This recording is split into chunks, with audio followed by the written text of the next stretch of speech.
PM किसान योजना के तहत डीबीटी के माध्यम से धनराशि अंतरण करने तथा किसानों से सीधा संवाद बातचीत करने हेतु आयोजित कार्यक्रम में हम माननीय प्रधानमंत्री जी का अभिवादन करते हैं।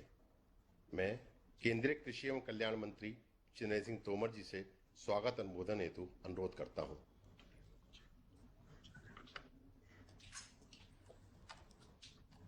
आज के इस अवसर पर हम सबके मध्य विराजमान हमारे देश के यशस्वी प्रधानमंत्री और विश्व के सबसे अधिक लोकप्रिय नेता माननीय श्री नरेंद्र मोदी जी इस अवसर पर साक्षी बन रहे विभिन्न राज्यों के माननीय मुख्यमंत्रीगण, केंद्रीय मंत्रिपरिषद के सभी सदस्य महानुभाव, केंद्रीय कृषि राज्य मंत्री श्रीमान कैलाश चौधरी जी, श्रीमती शोभा जी, राज्यों में उप मुख्यमंत्रीगण, कृषि मंत्रीगण, सचिव कृषि भारत सरकार और पूरे देश भर में सभी राज्यों में कृषि से संबंध रखने वाले हमारे अधिकारीगण और राज्यों में कृषि विज्ञान केंद्रों में, कृषि विश्वविद्यालयों में जुड़े हुए हमारे किसान भाइयों और बहनों, आज हम सबके लिए बहुत ही प्रसन्नता का विषय है कि आज माननीय प्रधानमंत्री जी के कर कमलों से 9,75,00,000 किसानों को 19,500 करोड़ रुपए की किस्त पीएम किसान योजना के अंतर्गत हर किसान के खाते में अंतरित की जाएगी। मैं मंत्रालय की ओर से माननीय प्रधानमंत्री जी का हृदय से धन्यवाद करना चाहता हूं, क्योंकि जब भी गांव, गरीब और किसान की बात आती है, प्रधानमंत्री जी कृपा पूर्वक मंत्रालय को समय देते हैं, किसानों से बातचीत करते हैं, उन्हें प्रोत्साहित करने का काम करते हैं और आने वाले कल में यह क्षेत्र अग्रणी क्षेत्र के रूप में बने, इस दृष्टि से प्रधानमंत्री जी का उदारता पूर्वक जो व्यवहार है वह देश की तरक्की के लिए भी मील का पत्थर है और हम सब मंत्रालय की ओर से माननीय प्रधानमंत्री जी का हृदय से बहुत बहुत स्वागत करते हैं, बहुत बहुत अभिनंदन करते हैं। माननीय प्रधानमंत्री जी की उपस्थिति के परिणाम स्वरूप आज देश भर में मुख्यमंत्रीगण, मुख्यमंत्रीगण, कृषि मंत्रीगण, केंद्रीय मंत्रीगण और किसान भाई और बहन 7 करोड़ से अधिक मात्रा में इस कार्यक्रम से जुड़े हुए हैं। उन सब का भी मैं इस अवसर पर हृदयपूर्वक बहुत बहुत स्वागत करता हूं, बहुत बहुत अभिनंदन करता हूं।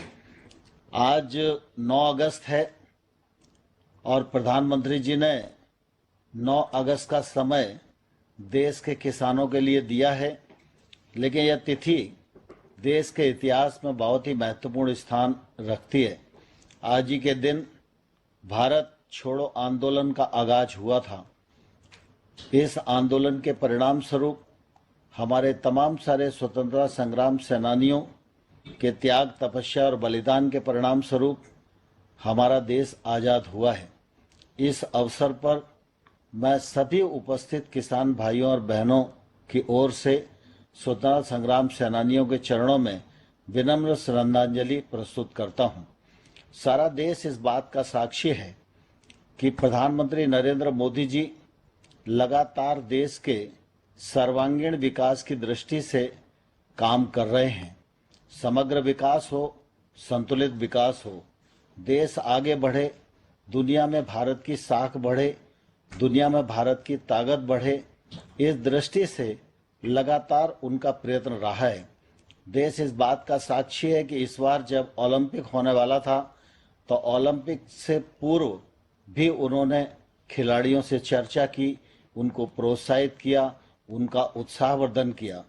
खिलाड़ियों का परिश्रम, उनका समर्पण और प्रधानमंत्री जी का प्रोत्साहन, उसके परिणाम स्वरूप आज हम देख रहे हैं कि भारत को ओलंपिक में अनेक पदक प्राप्त हुए हैं। मैं यह कहूं तो अतिशयोक्ति नहीं होगी, ओलंपिक के इतिहास में भारत का यह सर्वश्रेष्ठ प्रदर्शन है। मैं किसान भाइयों और बहनों की ओर से सभी खिलाड़ियों को भी बहुत बहुत शुभकामनाएं इस मौके पर देना चाहता हूं और प्रधानमंत्री जी को बहुत बहुत बधाई इस अवसर पर देना चाहता हूं। हम जानते हैं कि प्रधानमंत्री जी ने 2014 में जब से काम संभाला तब से लगातार उनकी ये कोशिश रही है कि गरीब के जीवन स्तर में बदलाव आए और किसान की आमदनी दोगुनी हो। किसान की आमदनी दोगुनी करने के लिए अनेक योजनाओं का संचालन भारत सरकार की ओर से, राज्य सरकार के सहयोग से किया जा रहा है और उसका प्रतिफल निश्चित रूप से आज हमारे देश को देखने को मिल रहा है। जहां सुधार की आवश्यकता है वहां सुधार किए गए हैं। कृषि सुधार कानूनों को लागू किया गया है और नीम कोटिंग यूरिया जैसे अनेक प्रयत्न देश में किए गए हैं, जिसके कारण फर्टिलाइजर की व्यवस्था निश्चित रूप से किसान तक पहुंची है और किसान को जो हर साल आने वाली परेशानी होती थी उससे बचाव हुआ है। अभी कुछ ही दिन पूर्व हम सब जानते हैं कि जब डीएपी के अंतर्राष्ट्रीय भाव बढ़े और उस समय ऐसा लग रहा था कि अब किसान को महंगा डीएपी खरीदना पड़ेगा, लेकिन प्रधानमंत्री जी ने जरा सा भी समय नहीं लगाया, बैठक की, निर्णय किया और आदेश जारी किए। एक बैग पर 1200 रुपए तक की सब्सिडी देने का निर्णय प्रधानमंत्री जी ने किया। उसी का परिणाम है आज डीएपी का एक बैग किसान को 1200 रुपए में मिल पा रहा है। फसल बीमा के माध्यम से किसानों को एक सफल सुरक्षा कवच देने की कोशिश की और मुझे कहते हुए प्रसन्नता है कि पिछले वर्षों में 17,000 करोड़ रुपया किसानों का प्रीमियम आया, लेकिन उसके फलस्वरूप किसानों के नुकसान की भरपाई 94,000 करोड़ रुपए के रूप में कंपनियों के द्वारा की गई है। हमारा पीएम किसान योजना निश्चित रूप से बहुत ही सफल और सार्थक है। सवाल इस योजना के अंतर्गत साल में 3 किस्तों में 6,000 रुपए देने का नहीं है। सवाल इस बात का है कि एक छोटा किसान जो साहूकारी के ऋण से दम तोड़ देता था, उस किसान के प्रति प्रधानमंत्री जी की सोच, प्रधानमंत्री जी की संवेदनशीलता और उसकी तकलीफ में और उसको आगे बढ़ने के लिए सहकार करने की सरकार की जो नीयत है, वह नीयत इस बात का परिचायक है कि प्रधानमंत्री जी किसान को किस दिशा में ले जाना चाहते हैं और खेती के क्षेत्र में देश आगे बढ़े। इस दृष्टि से प्रधानमंत्री जी की कितनी बारीक कोशिश है, यह पीएम किसान योजना इस बात की परिचायक है। और पिछले दिनों मुझे ध्यान है कि जब से पीएम किसान योजना का आरंभ हुआ है, आज के 19,500 करोड़ रुपए को छोड़कर इसके पूर्व 11 करोड़ से अधिक किसानों को 1,37,000 करोड़ रुपया प्रधानमंत्री जी के द्वारा किसानों के खाते में पहुंचाने का एक सद प्रयत्न किया गया है, जिसका लाभ निश्चित रूप से किसानों को मिल रहा है। पिछले दिनों कोविड से ठीक पहले फरवरी 20 में प्रधानमंत्री जी ने कहा था कि जिन लोगों के जो लोग प्रधानमंत्री किसान सम्मान निधि के पात्र हितग्राही हैं, उन सबको केसीसी से जोड़ना चाहिए।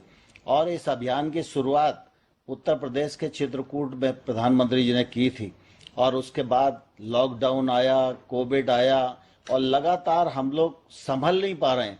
लेकिन इसके साथ ही साथ प्रधानमंत्री जी का जो संकल्प था और उस संकल्प के साथ विभाग जुड़ा, बैंक जुड़ी और सारे लोगों ने मिलकर काम किया, तो कोविड के इस समय भी 2 करोड़ 28 लाख किसानों को 32,000 करोड़ रुपए से ज्यादा का ऋण किसानों को उपलब्ध कराया गया। यह अभियान अपने आप में इस बात का परिचायक है कि गरीब किसान को कैसे ताकतवर बनाया जाए, इस दिशा में प्रधानमंत्री जी कितने प्रयत्नशील हैं।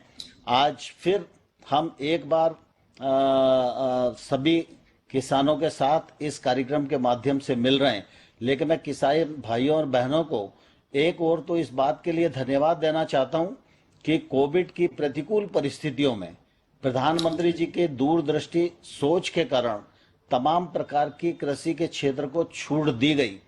उसके परिणाम स्वरूप किसानों ने बम्पर पैदावार की, किसानों ने ठीक प्रकार से अपनी फसल को समर्थन मूल्य पर भी भेजा और बाजार में भी भेजा, और किसानों को निश्चित रूप से एमएसपी का भी पर्याप्त लाभ मिला है और इससे किसान की ताकत बढ़ी है। और आने वाले कल में भी जो फसलों का अनुमान है वो निश्चित रूप से किसान परिश्रम पूर्वक काम करेगा और आने वाले कल में भी कृषि के क्षेत्र में हम अच्छा उत्पादन करने में सफल होंगे। दलहन और तिलहन की दृष्टि से प्रधानमंत्री निरंतर चिंतित रहते हैं और दलहन और तिलहन की दृष्टि से अलग से कार्यक्रम बनाकर इस पर फोकस किया जा रहा है। आने वाले कल में इसका अभाव भी जो देश में दिखाई देता है वो अभाव न रहे, आयात पर हमारी निर्भरता कम हो और किसान की आमदनी बढ़े, उसको वाजिब मूल्य मिले। इस दिशा में भारत सरकार पूरे मनोयोग के साथ काम कर रही है। आज हम सब के लिए सौभाग्य की बात है कि प्रधानमंत्री जी फिर एक बार पीएम किसान सम्मान निधि के कार्यक्रम में हम सब के मध्य मौजूद हैं। मैं करोड़ों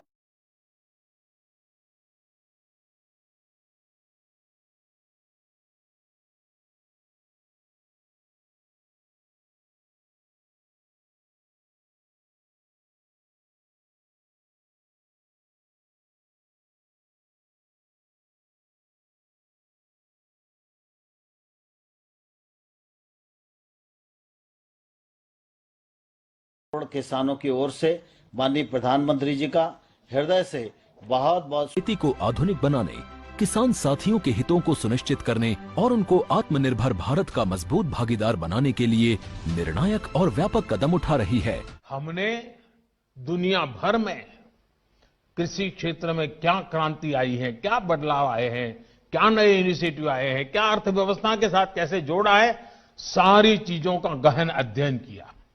इसके बाद हमने अपने अलग अलग लक्ष्य बनाए और सभी पर एक साथ काम शुरू किया। किसानों को समर्पित भारत सरकार ने कृषि के बजट में 512% की वृद्धि की है, जहां वर्ष 2013-14 का कृषि बजट लगभग 22,000 करोड़ रुपए था। वहीं वर्ष 2020-21 का कृषि बजट 1,34,000 करोड़ रुपए से अधिक किया गया, जिसके कारण किसान कल्याण की विभिन्न योजनाओं का लाभ अन्नदाताओं को मिल रहा है। किसानों को अधिक लाभ देने के लिए सरकार ने अधिसूचित सभी 22 फसलों के न्यूनतम समर्थन मूल्य को लागत से 1.5 गुना किया है, जिसके तहत वर्ष 2013-14 की तुलना में वर्ष 2020-21 में धान के एमएसपी में 43% से अधिक और गेहूं में 41% की वृद्धि की गई है। साथ ही एमएसपी के तहत सरकार ने पिछले 5 सालों में वर्ष 2009 से 14 की तुलना में धान की 2 गुना, तिलहन की 11 गुना और दलहन की 88 गुना से अधिक मूल्य की खरीद की है। किसानों की आवश्यकताओं को ध्यान में रखते हुए कोरोना काल में भी 2 करोड़ से अधिक नए किसान क्रेडिट कार्ड जारी किए गए, जिसके माध्यम से अतिरिक्त 2 लाख करोड़ रुपए से अधिक का ऋण उपलब्ध कराया गया। सरकार के प्रयासों और किसानों की कड़ी मेहनत का ही परिणाम है कि खाद्यान्न के रिकॉर्ड उत्पादन के कारण कोरोना काल में 80 करोड़ से अधिक लोगों को प्रधानमंत्री गरीब कल्याण अन्न योजना के तहत खाद्यान्न की आपूर्ति सुनिश्चित की गई। कार्ड जारी किए गए, जिसके माध्यम से अतिरिक्त 2 लाख करोड़ रुपए से अधिक का ऋण उपलब्ध कराया गया। सरकार के प्रयासों और किसानों की कड़ी मेहनत का ही परिणाम है कि खाद्यान्न के रिकॉर्ड उत्पादन के कारण कोरोना काल में 80 करोड़ से अधिक लोगों को प्रधानमंत्री गरीब कल्याण अन्न योजना के तहत खाद्यान्न की आपूर्ति सुनिश्चित की गई। उत्पादन में आत्मनिर्भर होने के साथ साथ फसल की कटाई के उपरांत उपज की हानि को रोकने और ग्रामीण क्षेत्रों में रोजगार सृजन के उद्देश्य से माननीय प्रधानमंत्री जी ने 1 वर्ष पूर्व एग्रीकल्चर इंफ्रास्ट्रक्चर फंड नामक एक महत्वाकांक्षी केंद्रीय योजना का भी शुभारंभ किया।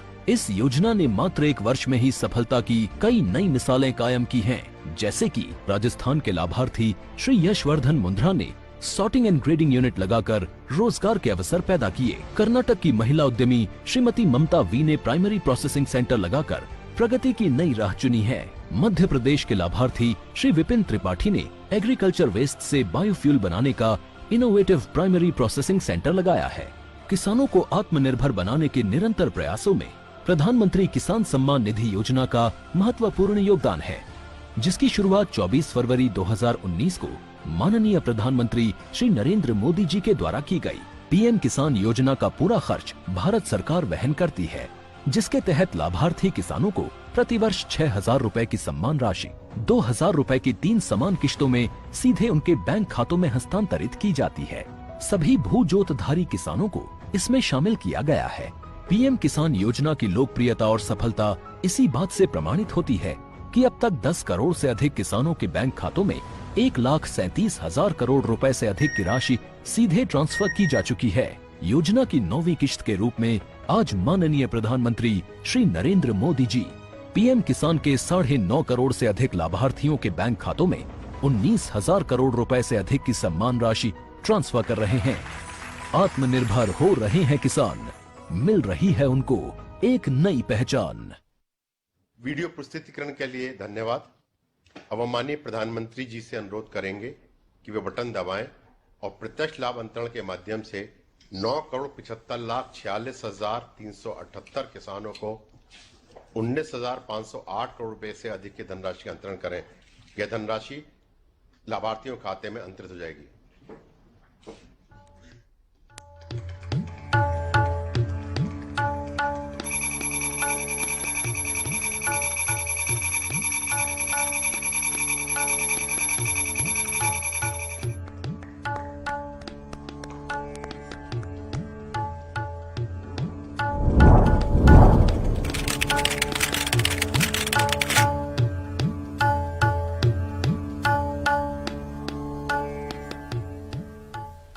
प्रधानमंत्री जी का बहुत बहुत धन्यवाद।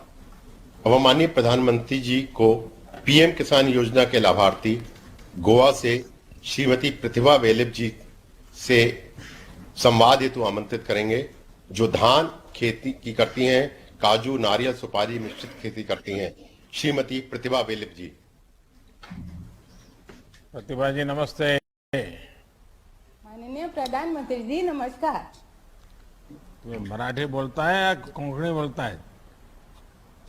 हिंदी आती है थोड़ी थोड़ी आती है। अच्छा प्रतिभा जी बताइए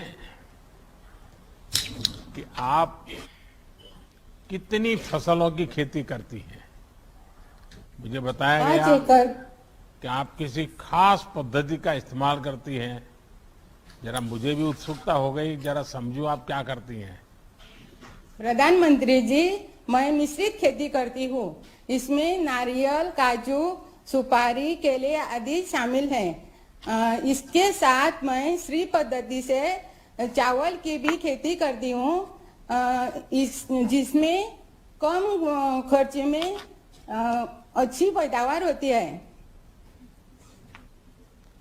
अच्छा प्रतिभा जी, ये बताइए कि आपको पीएम किसान योजना के जरिए ये जो 2-2 हजार रुपये मिलते हैं, उसका आपके कितना लाभ होता है, कितना उपयोग होता है?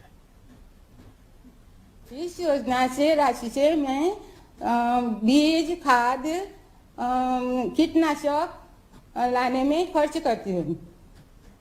इस योजना से मुझे बहुत लाभ हुआ। तो प्रताप जी, आप हिंदी कैसे बोल लेती है?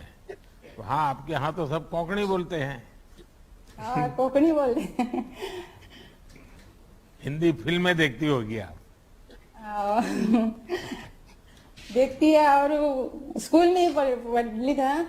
हाँ, तो हिंदी स्कूल में टीवी हिंदी सीरियल भी देखती थोड़ी। है? और बच्चों को भी पढ़ाते हैं। अच्छा, बच्चों को घर में। पढ़ाती है? हाँ। हाँ, बच्चों को। अच्छा, बच्चे क्या पढ़ते हैं अभी? अभी 2 की शादी हुई और इसने एक ने TY किया था, दूसरी 10th, तीसरी 12th हो गई आणि ये टीवाय है। आप छोटी है रोटी। इतने सारे खेती के प्रयोग करती हैं, तो बाकी किसान देखने के लिए आते हैं क्या आप करती हैं, कैसे करती हैं? एक साथ एक ही जमीन पे इतनी चीजें एक साथ करती हैं आप? नहीं, मेरा पति भी मुझे हाथ बढ़ाता है और बच्चे भी बढ़ाते हैं और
उस टाइम थोड़ा सा यानी 20-30% खराब होने का चांसेस था, लेकिन अभी ये राइपनिंग चेम्बर्स की वजह से क्या हुआ, उसमें 28 to 30 डिग्री का टेम्परेचर मेंटेन रहता है।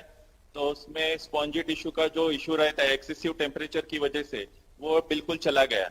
28 to 30 डिग्री मेंटेन होता है और उसमें स्पॉन्जी टिश्यू निकल गया है सब। तो आपके किसानों को मालूम है कि अब लोग ये कार्बाइड के द्वारा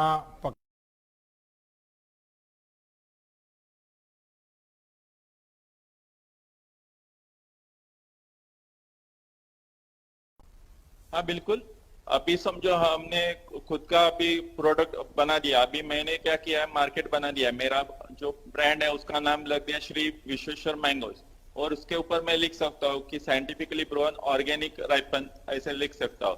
और जो क्या है अभी जो इसमें राइपनिंग चेम्बर में पकाते हैं वो आम एकदम गुड क्वालिटी का निकलता है।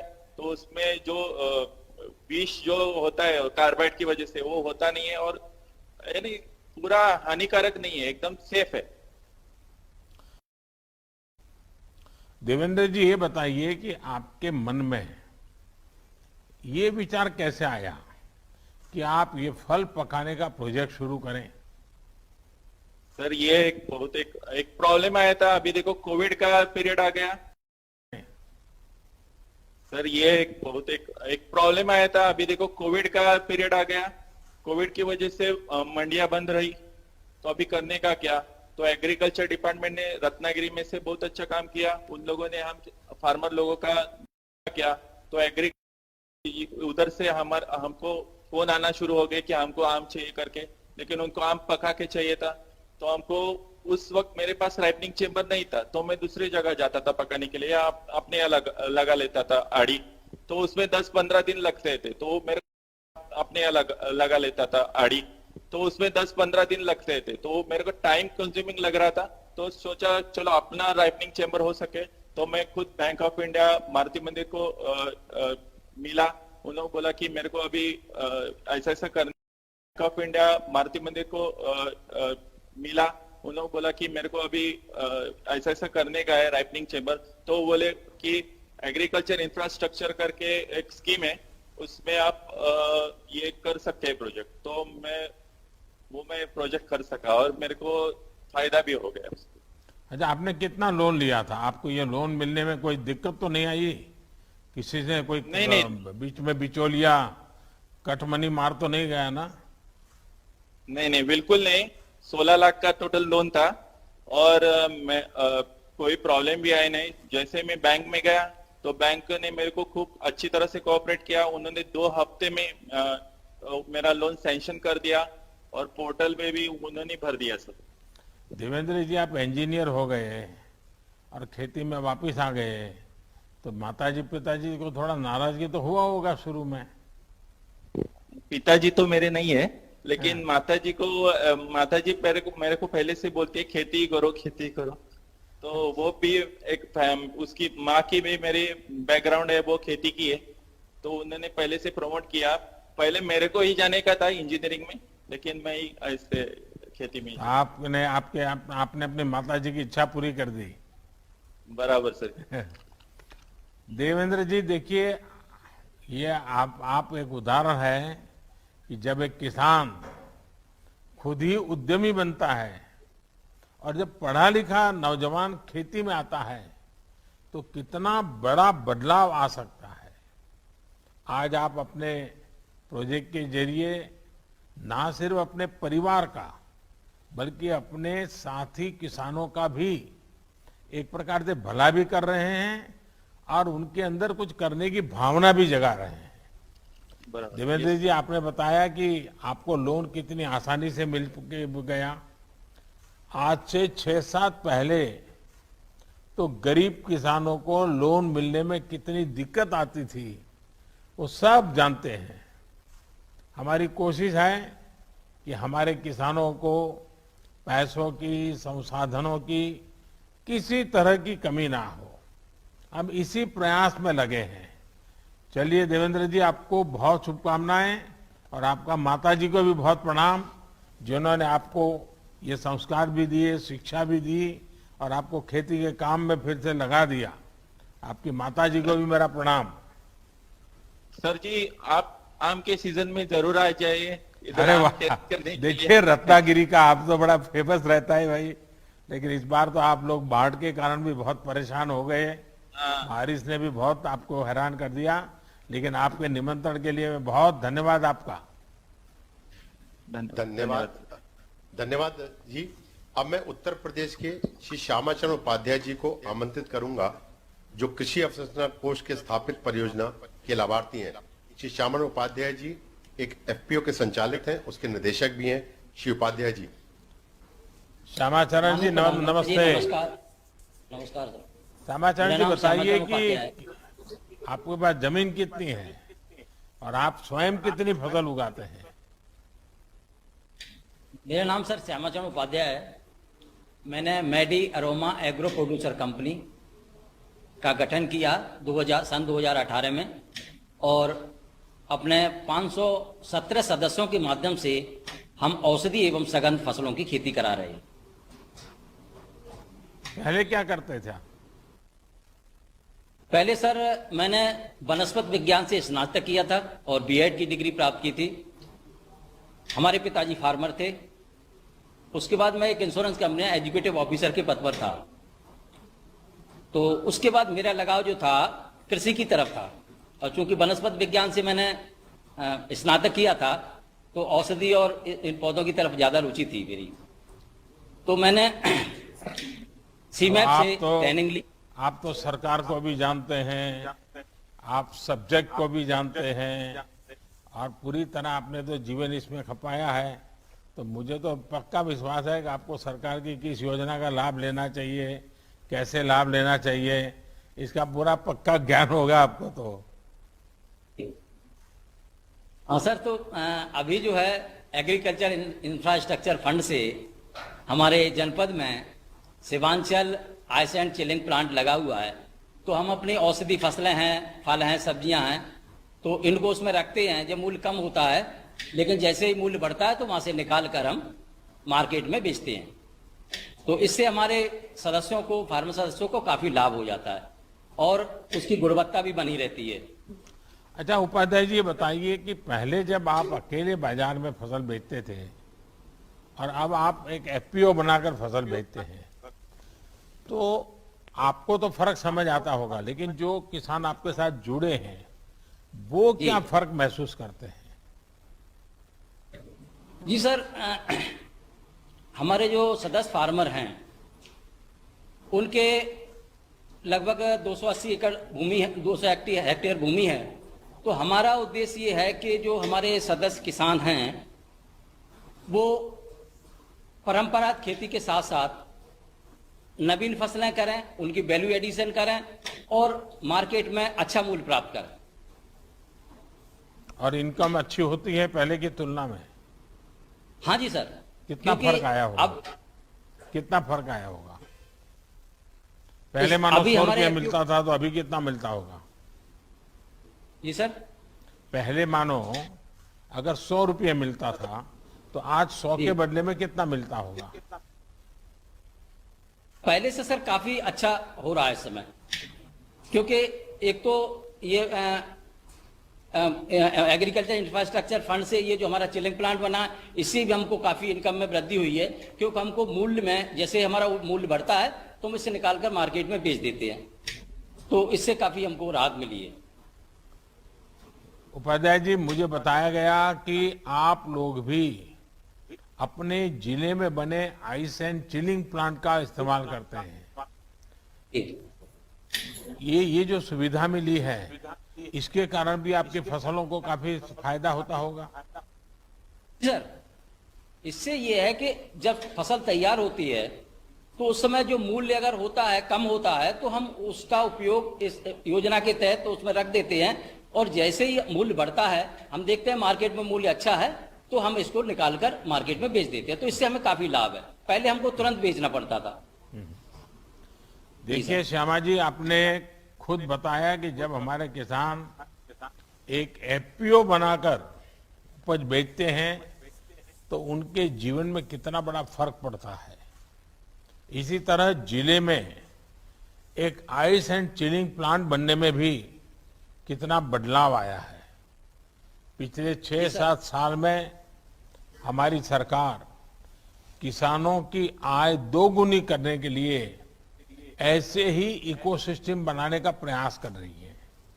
जैसे आप सब ने कासगंज में इसको बनाया भी है और उसका उपयोग भी कर रहे हैं।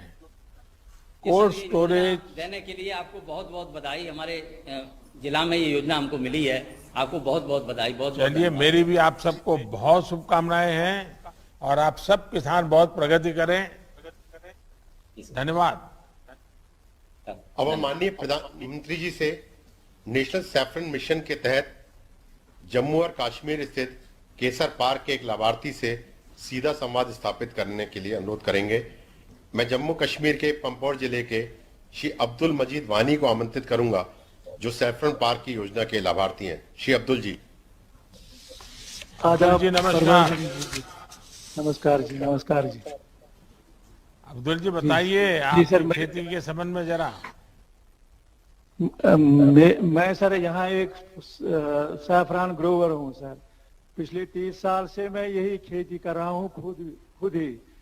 ये जो सैफरान था थोड़ा पीछे गया था, लेकिन जनाब गवर्नमेंट की मुदाखलत से, गवर्नमेंट की कोशिश से अब ये दोबारा रिव्यू हुई है। एक तो सैफरान मिशन मिला है, उससे तो 2 फायदे हुए हर एक किसान को।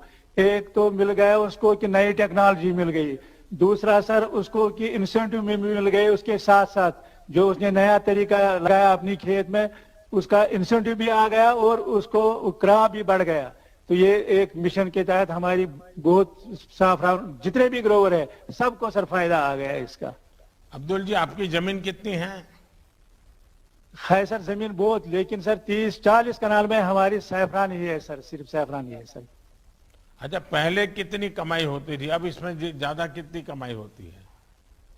पहले सर कुछ नहीं, यहाँ हमारे क्या का मार्केटिंग होती थी, कुछ नहीं सर। मसला हमारा बिक जाता था 90 से 1 लाख या 1,10,000 रुपए में। जब से सर ये स्पाइस पार्क यहाँ वजूद में आ गई, आपकी वसादत से हमारी आमदनी अब डबल हो गई है। मसलन 2,25,000 भी 2,30,000 रुपए भी हो जाता है। यहाँ पर जो ये एक्शन हुई है हमारी सैफरान की, हर एक फार्मर की, जितने भी यहाँ मुझे जुड़े हुए हैं अभी, तो डबल फायदा हो गया। ये तो सर आपका जो ख्वाब था 2022 में एक फार्मर की डबल आमदनी होगी, लेकिन आपकी वसादत से हमारी आमदनी 21 में ही डबल हो गई सर। ये तो हम आपको बहुत ही धन्यवाद देते हैं सर। अच्छा अब्दुल जी, आपको किस योजना का लाभ मिला और इसके आपके जीवन में कितना फायदा पहुंचा? मिशन के तहत साहब, दूसरा तो ये जो GI टैग हमें मिल गया, यहाँ एक पहचान मिल गई कश्मीरी सैफरान की, ये तो हमारे लिए बहुत एक बड़ी बात है। हमें कुछ नहीं आता था मार्केट से, लेकिन जब से ये स्पाइस पार्क वजूद में आ गई सर, उससे हमें डबल फायदा आ गया सर। चलिए अब्दुल जी, आपने तो मुझे बताया कि आपकी उपज में भी बहुत फर्क आया है और 2022 में जो इनकम डबल होनी थी वो 21 में ही हो गई। मजीद जी, आपने बताया कि आपकी उपज में करीब करीब 2 गुनी वृद्धि हो गई है और आप 1 हेक्टेयर में ज्यादा और अच्छी गुणवत्ता वाली फसल उगा पा रहे हैं। हमारा भी यही प्रयास है कि कश्मीर से कन्याकुमारी तक और कच्छ से लेकर के कामाख्या तक देश के किसानों की आय बढ़े। कश्मीर में केसर पार्क खोलने के पीछे भी यही भावना थी कि किसानों को तकनीक का फायदा मिल सके, जिससे हमारे कश्मीर के केसर की महक पूरी दुनिया में फैले। और आप लोग जो मेहनत कर रहे हैं उसका रंग लगा अब बराबर आ रहा है। मेरी आप सब केसर के किसानों को मेहनत की सर, गवर्नमेंट ने भी किया था, डिपार्टमेंट ने भी मेहनत की, तभी हम कामयाब हो गए इस बार। चलिए, मैं आपका बहुत आभारी हूं। हम सब मिलकर के करेंगे और फिर से एक बार दुनिया में भारत के केसर का रंग और सुगंध दोनों पहुंचाएंगे। बहुत बहुत धन्यवाद। मुबारक जनाब, मुबारक मुबारक मुबारक साहब। अब माननीय प्रधानमंत्री जी बागवानी योजना के तहत उत्तराखंड स्थित एक लाभार्थी किसान से सीधा संवाद स्थापित करेंगे। अब मैं उत्तराखंड के टिहरी गढ़वाल जिले के श्री सुशांत उनियाल जी को आमंत्रित करूंगा, जो ढींगरी मशरूम उगाते हैं। श्री सुशांत जी। सुशांत जी नमस्ते। सर नमस्कार। सुशांत जी, मुझे बताया गया कि दिल्ली की प्राइवेट कंपनी में आप काम करते थे और ये सब छोड़ छाड़ करके आप फिर पहाड़ों में चले गए और खेती करने का विचार आपको आया, ये कैसे हुआ? सर इसका सबसे बड़ा कारण तो एक आप ही रहे हैं सर। आप पिछली बार जब उत्तराखंड आए थे तो आपने कहा था कि उत्तराखंड का पानी और उत्तराखंड की जवानी उत्तराखंड के काम नहीं आती सर। तो सर वो चीज थी कि हम लोग इसी माटी से जुड़े हुए हैं, पहाड़ों से जुड़े हुए हैं, और हम लोग जब पढ़ लिख जाते हैं तो फिर बाहर शहरों में चले जाते हैं। लेकिन आज जो पहाड़ों में सबसे बड़ी समस्या है वो है सर पलायन की। पलायन की समस्या थी, लोग धीरे धीरे गांव छोड़ के जा रहे थे। तो वही देखते हुए फिर वापस आए कि अगर युवा वापस पहाड़ों की तरफ आएगा तो सब लोग वापस आना शुरू करेंगे। और फिर वो जो पुराने लोगों ने मकान छोड़े हुए थे, खंडर मकान थे, उस पे प्रयोग के तौर पर सर मशरूम फार्मिंग शुरू की। और जब पहले साल 30-40 हजार रुपए की आमदनी हो गई तो उसके बाद ये दिमाग में आया कि अब व्यावसायिक तौर पर इसका काम करना चाहिए सर। तो फिर जिला उद्यान अधिकारी जी से मिला और उन्होंने मुझे बताया कि इसके अंतर्गत एक स्कीम है MIDH की, और दूसरा मशरूम निदेशालय सोलन में जाके आपको 10 दिन का प्रशिक्षण लेना पड़ेगा सर।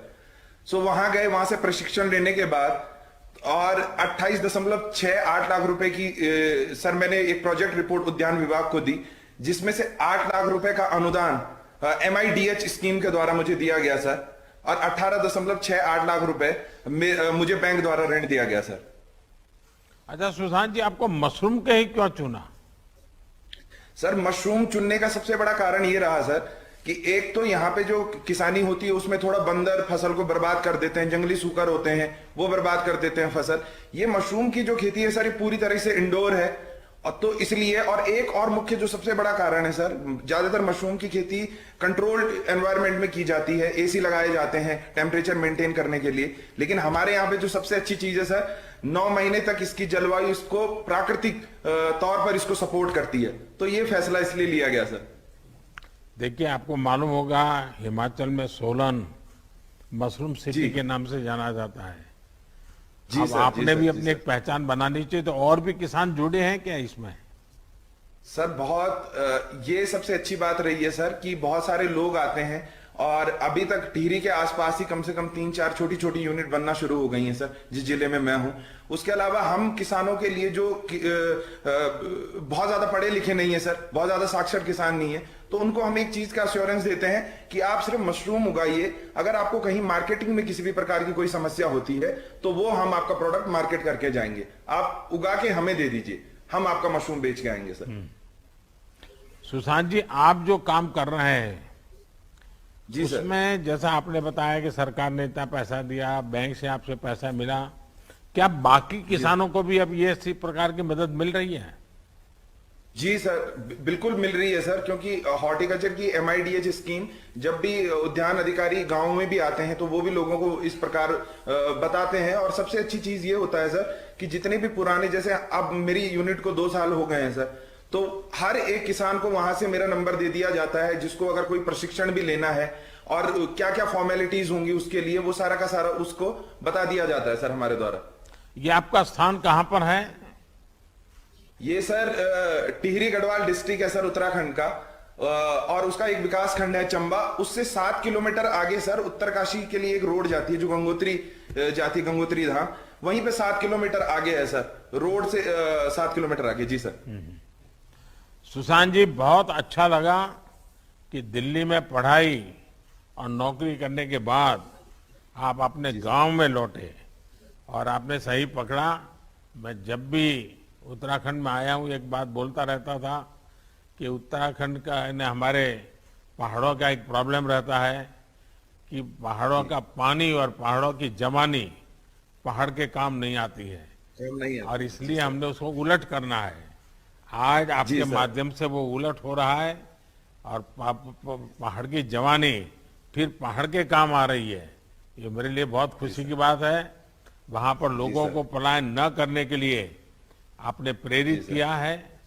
आप जैसा पढ़ा लिखा युवा जब खेती करता है तो कितना बदलाव आता है। हमारी सरकार की कोशिश है कि हम गांव और शहर में सुविधाओं के भेद को कम से कम कर सकें। जो युवा अपने गांव में आकर खुद के लिए, अपने गांव के लिए कुछ करना चाहते हैं, उनकी हर स्तर पर मदद कर सके। देश भर में ऐसे युवाओं के लिए आप प्रेरणा है। आपको मेरी बहुत बहुत बधाई, बहुत बहुत शुभकामनाएं। धन्यवाद। जी सर, आपका बहुत बहुत धन्यवाद सर। अब माननीय प्रधानमंत्री जी पूर्वोत्तर क्षेत्रों के लिए mission organic value chain development योजना के तहत स्थापित परियोजना की एक लाभार्थी से सीधा संवाद स्थापित करेंगे। मैं मणिपुर की श्रीमती थिंगचा गंगोट से आमंत्रित करूंगा, जो भारत सरकार द्वारा चलाए गए मिशन वैल्यू चेन डेवलपमेंट योजना के लाभार्थी हैं। श्रीमती थिंगचा जी। नमस्ते जी। Namaste, Honorable Prime Minister, sir. Can you tell us about your family and the kind of agriculture activity you do? Yes, sir. I'm a pineapple farmer from Bonglon Village, Chushanpur District, Manipur, and I'm a mother of 2 children. I cultivate Q pineapple in 6 acres of my own land. The pineapple grown here in Manipur is very sweet, and it is famous for its excellent taste and its quality, sir. How do you sell your pineapples? Sir, actually, our FPC Lomi Farmer Producer Company has signed an agreement with Mera Foods. Mera Foods proprietor who is sitting just next to me, Madam Supra. She's the proprietor, and she's also an entrepreneur, women entrepreneur, and she's also working for the welfare of women and also for working on processing of organic pineapples. Those pineapples that we supplied to her are processed into slice, cubes in cans, and pineapple jams, pineapple candy, pineapple squash extra for exports. This increases the demand of our pineapple resulting in better prices, sir. And not only that, we also, our FPC is also tied up with many other marketing agencies.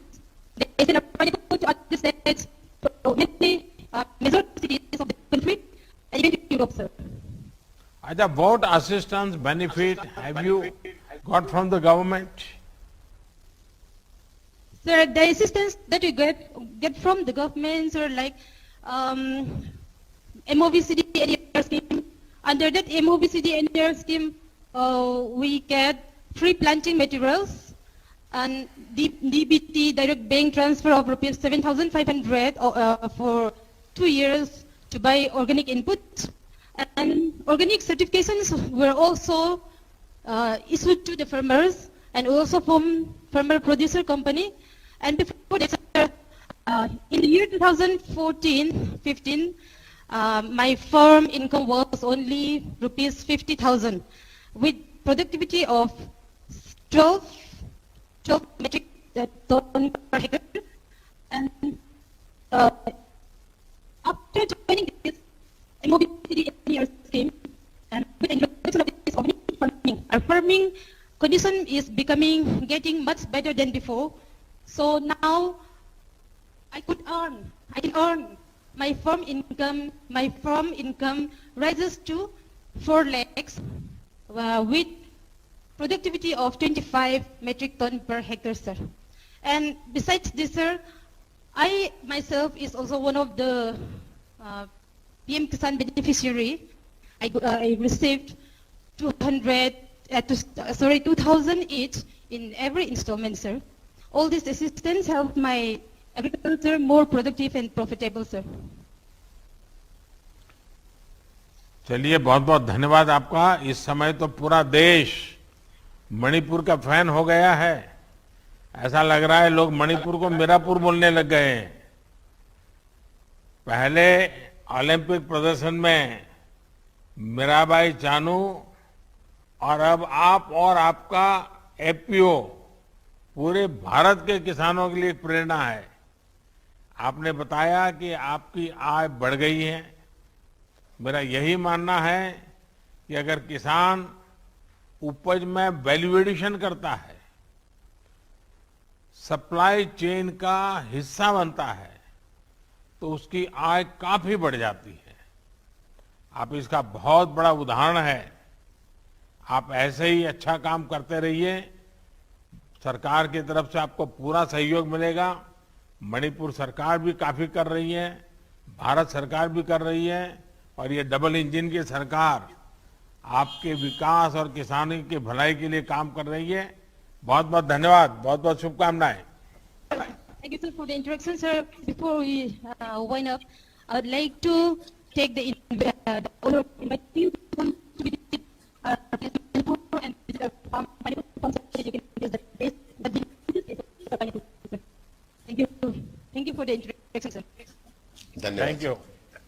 धन्यवाद। माननीय प्रधानमंत्री जी का किसानों से संवाद हेतु बहुत बहुत धन्यवाद। वह माननीय प्रधानमंत्री जी से देश को संबोधित करने का अनुरोध करेंगे। माननीय प्रधानमंत्री।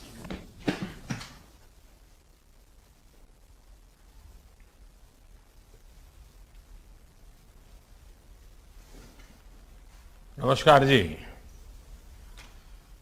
पिछले कई दिनों से मैं सरकार के अलग अलग योजनाओं के लाभार्थियों से चर्चा कर रहा हूं। सरकार ने जो योजनाएं बनाई हैं, उनका लाभ लोगों तक कैसे पहुंच रहा है, ये और बेहतर तरीके से हमें पता चलता है। जनता जनार्दन से डायरेक्ट कनेक्शन का यही लाभ होता है। इस कार्यक्रम में उपस्थित केंद्रीय मंत्रिमंडल के मेरे सभी सहयोगीगण, देश भर के अनेक राज्यों से उपस्थित आदरणीय मुख्यमंत्रीगण, लेफ्टिनेंट गवर्नर और उप मुख्यमंत्रीगण, राज्य सरकारों के मंत्री, अन्य महानुभाव, देश भर से जुड़े किसान और भाइयों बहनों, आज देश के लगभग 10 करोड़ किसानों के बैंक खाते में 19,500 करोड़ रुपए के से भी अधिक ये रकम सीधी उनके खाते में ट्रांसफर हो गई है।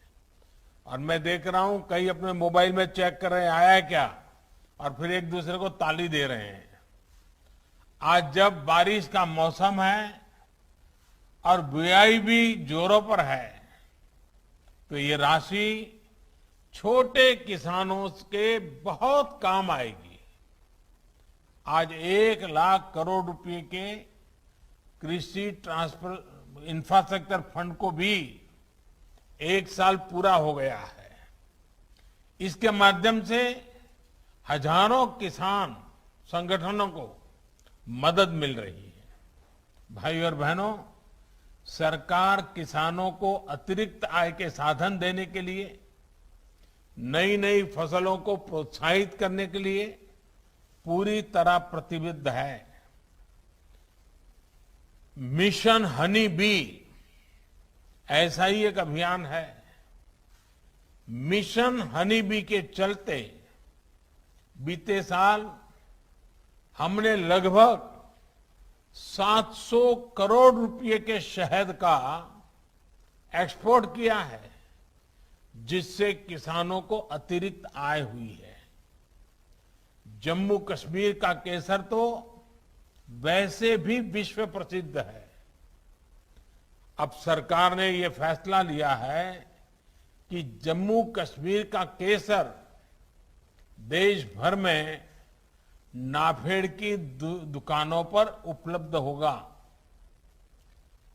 इससे जम्मू कश्मीर में केसर की खेती को बहुत प्रोत्साहन मिलने वाला है।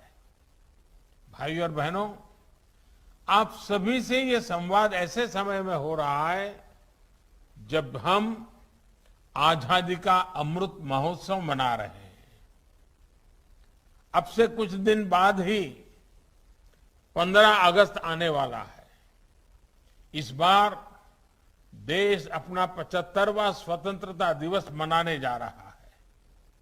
ये महत्वपूर्ण पड़ाव हमारे लिए गौरव का तो है ही, ये नए संकल्पों, नए लक्ष्यों का भी एक बहुत बड़ा अवसर है। इस अवसर पर हमें ये तय करना है कि आने वाले 25 वर्षों में हम भारत को कहां देखना चाहते हैं।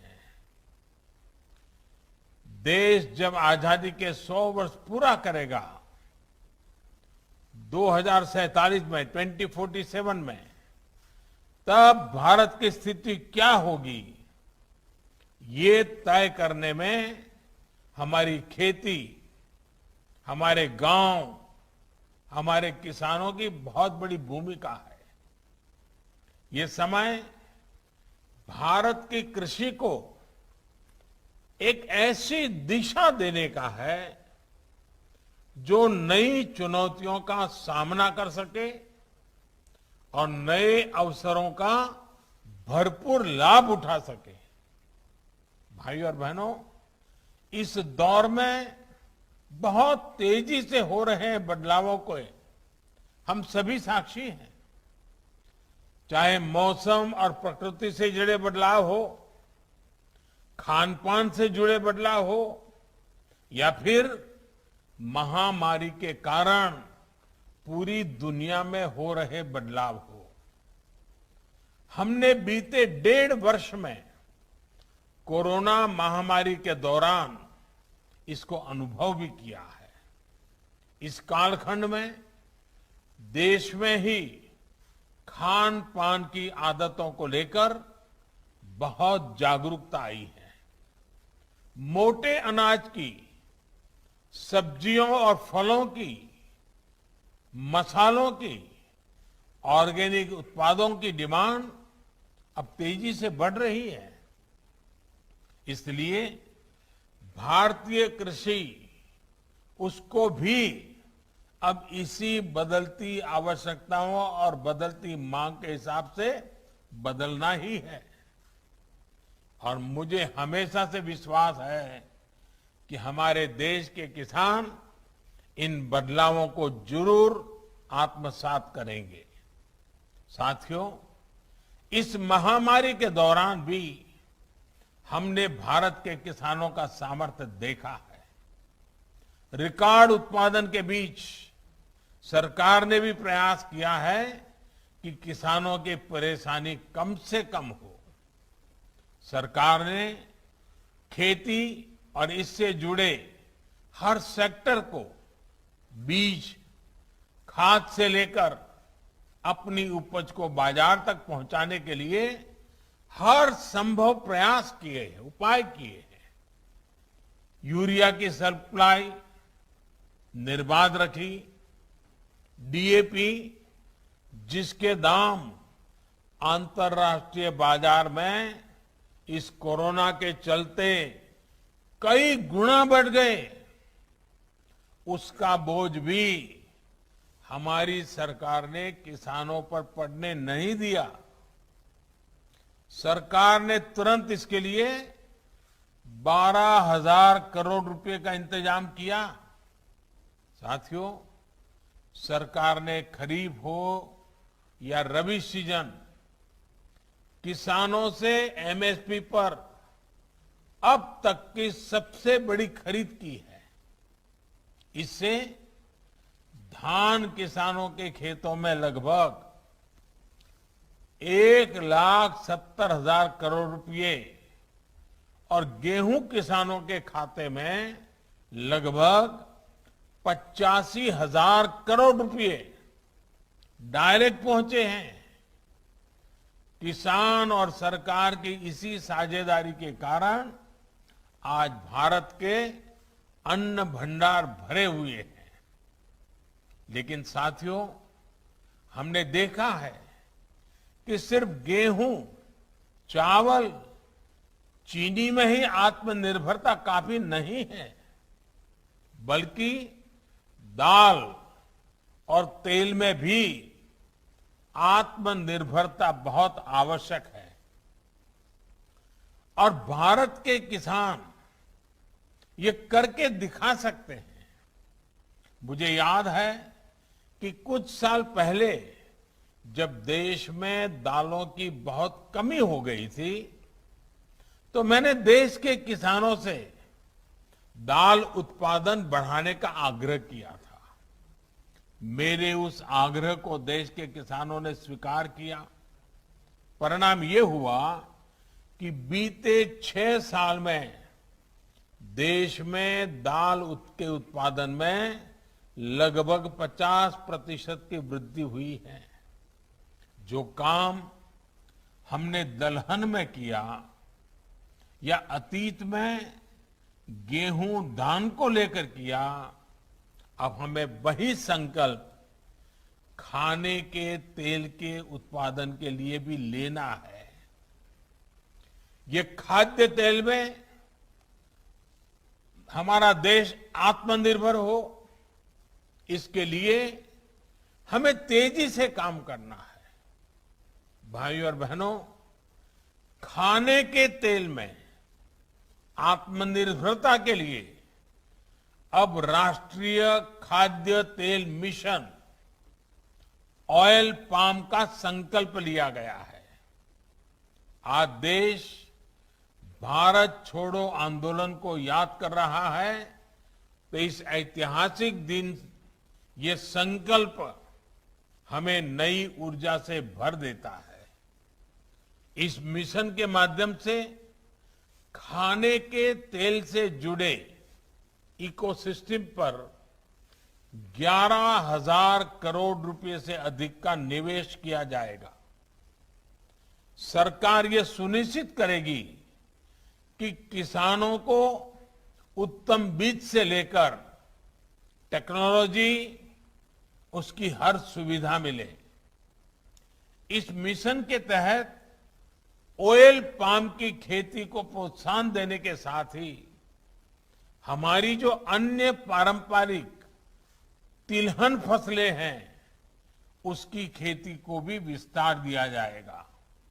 साथियों, आज भारत कृषि निर्यात के मामले में पहली बार दुनिया के टॉप 10 देशों में पहुंचा है, पहले 10 देशों में पहुंचा है।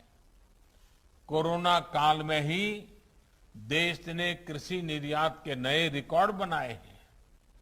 आज जब भारत की पहचान एक बड़े कृषि निर्यातक देश की बन रही है, तब हम खाद्य तेल की अपनी जरूरतों के लिए आयात पर निर्भर रहें, ये बिल्कुल उचित नहीं है। इसमें भी आयातित ऑयल पाम ऑयल का हिस्सा 55% से अधिक है। इस स्थिति को हमें बदलना है। खाने का तेल खरीदने के लिए हमें जो हजारों करोड़ रुपए विदेश में दूसरों को देना पड़ता है, वो देश के किसानों को ही मिलना चाहिए। भारत में पाम ऑयल खेती के लिए हर जरूरी संभावनाएं हैं। नॉर्थ ईस्ट और अंडमान निकोबार द्वीप समूह में विशेष रूप से इसे बहुत बढ़ाया जा सकता है। ये वो क्षेत्र हैं जहां आसानी से पाम की खेती हो सकती है, पाम ऑयल का उत्पादन हो सकता है। साथियों, खाने के तेल में आत्मनिर्भरता के इस मिशन के अनेक लाभ है। इससे किसानों को तो सीधा लाभ होगा ही, गरीब और मध्यम वर्ग के परिवारों को सस्ता और अच्छी क्वालिटी का तेल भी मिलेगा। यही नहीं, ये मिशन बड़े स्तर पर रोजगार का निर्माण करेगा, फूड प्रोसेसिंग इंडस्ट्री को बल देगा। विशेष रूप से फ्रेश फ्रूट बंच प्रोसेसिंग से जुड़े उद्योगों का विस्तार होगा। जिन राज्यों में पाम ऑयल की खेती होगी, वहां ट्रांसपोर्ट से लेकर फूड प्रोसेसिंग यूनिट्स में युवाओं को अनेक रोजगार मिलेगा। भाइयों और बहनों, ऑयल पाम की खेती का बहुत बड़ा लाभ देश के छोटे किसानों को मिलेगा। ऑयल पाम का प्रति हेक्टेयर उत्पादन बाकी तिलहन फसलों की तुलना में बहुत ज्यादा होता है। यानी ऑयल पाम मिशन से बहुत छोटे से हिस्से में ज्यादा फसल लेकर छोटे किसान बड़ा मुनाफा कमा सकते हैं। साथियों, ये आप भली भांति जानते हैं कि देश के 80% से अधिक किसानों के पास 2 हेक्टेयर तक ही जमीन है। आने वाले 25 साल में देश की कृषि को समृद्ध करने में इन छोटे किसानों की बहुत बड़ी भूमिका रहने वाली है। इसलिए अब देश की कृषि नीतियों में इन छोटे किसानों को सर्वोच्च प्राथमिकता दी जा रही है। इसी भावनाओं के साथ बीते सालों में छोटे किसानों को सुविधा और सुरक्षा देने का एक गंभीर प्रयास किया जा रहा है। पीएम किसान सम्मान निधि के तहत अब तक 1,60,000 करोड़ रुपए किसानों को दिए गए हैं। इसमें लगभग 1 लाख करोड़ रुपए तो कोरोना के मुश्किल समय में ही छोटे किसानों तक पहुंचे हैं। यही नहीं, कोरोना काल में ही 2 करोड़ से ज्यादा किसान क्रेडिट कार्ड जारी किए गए, जिनमें से अधिकतर छोटे किसान हैं। इनके माध्यम से किसानों ने हजारों करोड़ रुपए का ऋण भी लिया है। कल्पना कीजिए, अगर ये मदद छोटे किसानों को ना मिलती तो 100 वर्ष की इस सबसे बड़ी आपदा में उनकी क्या स्थिति होती। उन्हें छोटी छोटी जरूरतों के लिए कहां कहां नहीं भटकना पड़ता। भाइयों और बहनों, आज जो कृषि इंफ्रास्ट्रक्चर बन रहा है, जो कनेक्टिविटी का इंफ्रास्ट्रक्चर बन रहा है, या फिर जो बड़े बड़े फूड पार्क लग रहे हैं, इनका बहुत बड़ा लाभ छोटे किसानों को ही हो रहा है। आज देश में विशेष किसान रेल चल रही है। इन ट्रेनों से हजारों किसानों ने अपना उत्पाद कम कीमत में, ट्रांसपोर्ट का खर्चा बहुत कम, देश की बड़ी बड़ी मंडियों तक पहुंचाकर अधिक कीमत से माल बेचा है। इसी प्रकार जो विशेष इंफ्रास्ट्रक्चर फंड है, इसके तहत भी छोटे किसानों के लिए आधुनिक भंडारण की सुविधाएं तैयार हो रही है। बीते साल में 6,500 से अधिक प्रोजेक्ट स्वीकृत हो चुके हैं। ये प्रोजेक्ट जिनको मिले हैं, उनमें किसान भी हैं, किसानों की सोसाइटी और किसान उत्पादक संघ भी है, सेल्फ हेल्प ग्रुप भी है और स्टार्टअप्स भी हैं।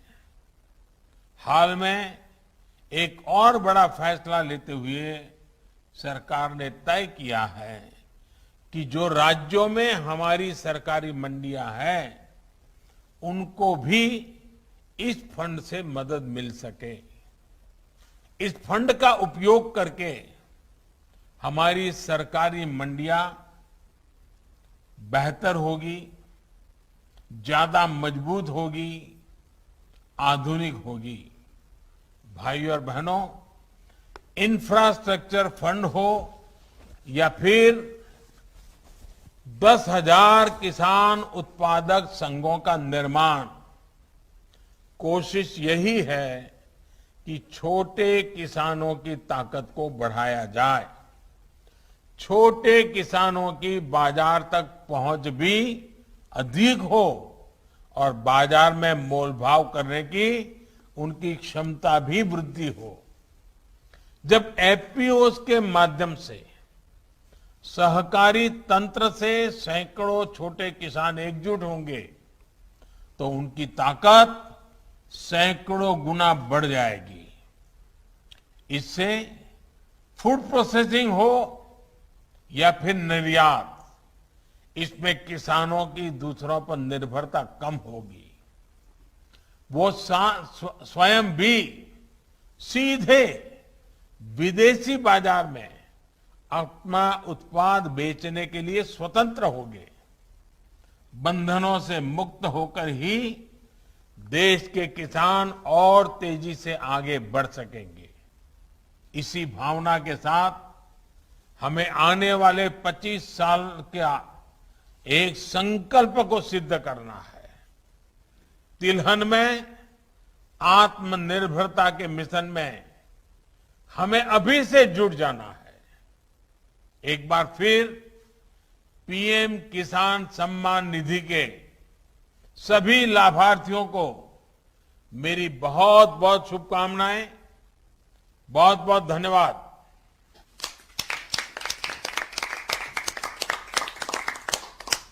माननीय प्रधानमंत्री जी का बहुत बहुत धन्यवाद। कार्यक्रम के अंत में हम माननीय प्रधानमंत्री जी, केंद्रीय कृषि कल्याण मंत्री जी, उपस्थित माननीय मुख्यमंत्रीगण, केंद्रीय और राज्य के मंत्रीगण को अपना अपार आभार व्यक्त करते हैं, जिन्होंने इस कार्यक्रम की शोभा बढ़ाई। मैं इस कार्यक्रम में उपस्थित सभी गणमान्य व्यक्तियों का भी, किसान भाई बहनों का भी आभार प्रकट करता हूं। सभी को पुनः नमस्कार। जय हिंद।